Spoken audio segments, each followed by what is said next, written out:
지난달 50대 A씨는 가슴에 통증을 느끼고 병원을 찾았습니다. 심근경색 판정을 받고 두 군데의 스텐드 시술을 받았습니다. 16일 일반 병실로 이동했는데 가족들은 17일 새벽 A씨가 돌연 사망했다는 소식을 전해 듣습니다. 사인은 심정지였습니다. 문제는 A씨에게 심정지가 온 뒤 30분 동안 A씨가 방치됐다는 사실이 밝혀진 겁니다. 거기 알람이나 이런 것들이 없었냐라고 제가 물어봤거든요.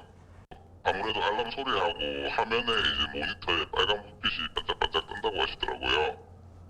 알람 소리는 아무래도 일반 병실이다 보니까 위급한 사람들이 많이 오는 데가 아니잖아요. 그러니까는 소리를 좀 낮춰놨다는 식으로 말씀을 하시더라고요. 담당 의사도 병원 측 과실을 시인했습니다.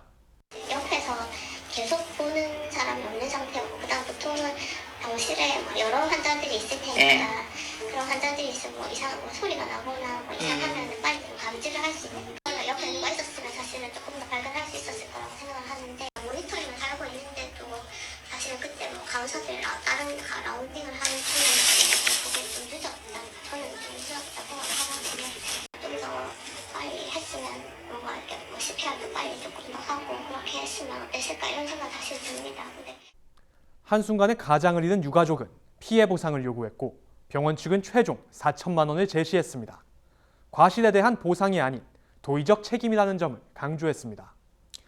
A씨가 유일한 경제원이었던 탓에 유가족은 합의하지 않았고 병원 측은 의료 분쟁 조정을 받자고 제안합니다.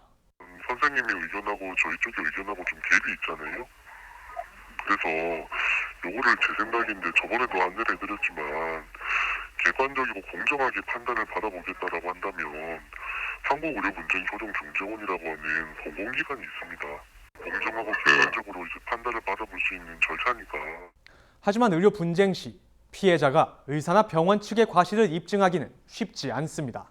과실을 입증할 진료기록부, CCTV 등 관련 증거 기록은 모두 병원에 있기 때문에 증거를 수집하는 것이 수월하지 않고 진료기록부 등을 확보했다고 하더라도 전문 분야이다 보니 감정을 거쳐야 되는데 그 비용과 시간이 만만치 않습니다.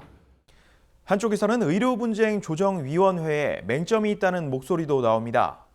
실무상 수탁감정의 회신은 비실명으로 이뤄지고 있는데 이는 감정 내용에 자신감이 없을 뿐 아니라 감정 내용의 문제점에 대한 토론이나 반박을 회피하는 인상을 준다는 겁니다. 결국 신뢰성이 떨어질 수 있다는 얘기입니다.